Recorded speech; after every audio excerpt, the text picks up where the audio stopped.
Have you ever heard the saying, an idle mind is the devil's workshop? Though it could be interpreted a few different ways, today I'd like to explore it through this lens. How do we fill our mind when met with idle time?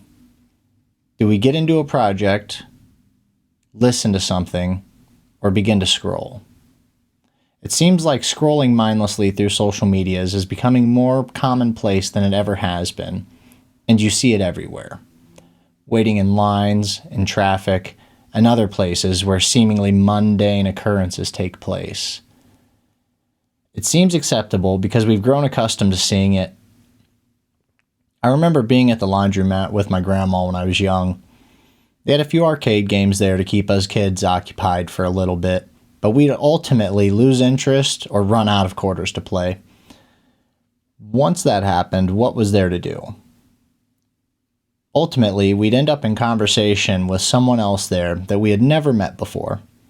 The conversations could be about anything and everything.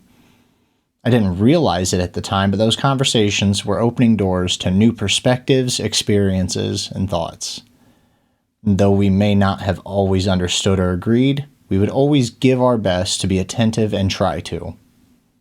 Now when I'm idly waiting somewhere, it's quiet, eerily quiet, with the majority of people heads down feeding on shallow entertainment.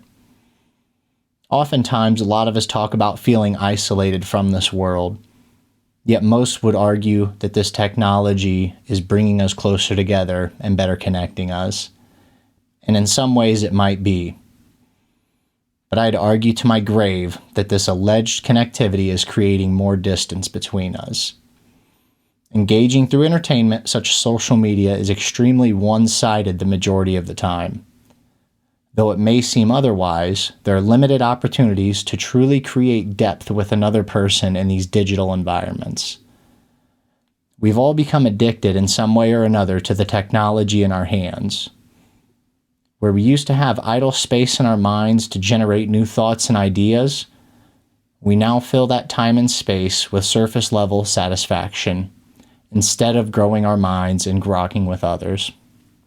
We flood our mental sanctuaries with unfiltered static, limiting our potential for ideological synthesis. It doesn't have to continue this way, however. Becoming more self-aware of our own habits and actions is a great first step to regaining control of our minds. Like fighting any form of addiction, the first steps are often the hardest, so the key is to make them small enough to manage. Small, consistent steps will help you climb the largest staircase. And the word small is subjective to the individual. Keep that in mind. There's no right or wrong way to go about this reclaiming of the mind. What matters is taking that first step towards mental freedom. For me, that first step came in the form of muting my phone and leaving it in another room while I went and did anything else. I might read, draw, listen to music, or just stare out a window and let my thoughts run wild. For me, these are far from boring activities, and they kept my mind active and engaged with the present moment. I wonder, what are some things that you like to do to step away from technology and regain your clarity?